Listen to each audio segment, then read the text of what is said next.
அழகிய அன்பு சேனலுக்கு உங்களை அன்புடன் வரவேற்கிறேன். இந்த வீடியோவில் என்ன பார்க்க போகிறோம்னா, மீஷோவில் இந்த ப்ராடக்டை பார்த்தோன்னே ரொம்ப அழகாக இருந்தது, வாங்கின போல் ஆசையாகவும் இருந்தது. என் மகனுக்கு ரொம்ப பிடிச்சது இது, அதனால் இதை ஆர்டர் போட்டிருந்தேன். இந்த ஐட்டத்தை பார்த்தோன்னே நீங்கள் எல்லாருமே கேட்பீங்க, ஆளே இல்லாத டீகளில் யாருக்கு நீங்கள் டீ ஆற்ற போகிறீங்கன்னு. எங்கள் வீட்டுக்கு அடிக்கடி வருவங்க நெருக்கமானவங்களுக்கு தெரியும், நான் வந்தால் டீ கூட கொடுக்க மாட்டேன். நீங்கள் வீட்லேயே குடிச்சிட்டு வந்திருப்பீங்கன்னு நினைக்கிறேன் அப்படின்னு சொல்லுவேன். அதுக்கு காரணம் என்னன்னு பார்த்தீங்கன்னா, ஒரு சிலர் என்ன சொல்லுவாங்கன்னா, நிறைய பாலை சேர்த்துருக்கீங்க, நிறைய டீ தூள் சேர்த்துருக்கீங்க, சர்க்கரை அதிகமாக போட்டிருக்கீங்க, தண்ணி அதிகமாக இருக்குது அப்படின்னு நம்ம கொடுக்குற டீயை குறை சொல்கிறதுக்குனே வருவாங்க. அதனால் உங்களுக்கு பிடிச்ச மாதிரி டீ வேணும்னா அதை நீங்கள் உங்கள் வீட்டில் தான் குடிக்கணும். நம்ம என்ன கொடுக்குறோமோ அதை குடிச்சிட்டு சந்தோஷமாக போகிறவங்களுக்கு தான் நான் டீ போட்டு தருவேன். ஒவ்வொருத்தருக்கும் ஒவ்வொரு டேஸ்ட்டு பிடிக்கும்.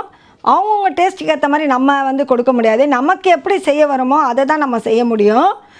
நம்மளுடைய அன்பை மட்டும்தான் அவங்க பார்க்கணுமே தவிர அதில் குறைகள் பார்க்கக்கூடாது. எப்பயுமே குறைகளை நிறைகளாக பார்த்துட்டு சந்தோஷமாக போகணும். என்னுடைய பிள்ளைகளும் சரி, என்னுடைய கணவரும் சரி, இது வரைக்கும் என்னுடைய சமையலில் எந்த குறையுமே சொல்ல மாட்டாங்க. என் மகனுக்கு கண்ணாடி டம்ளரில் குடிக்கிறது தான் ரொம்ப பிடிக்கும்.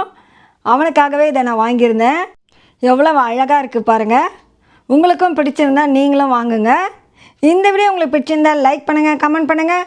மறக்காமல் அழகிய அன்பு சேனலை சப்ஸ்கிரைப் பண்ணுங்கள். மீண்டும் சந்திப்போம்.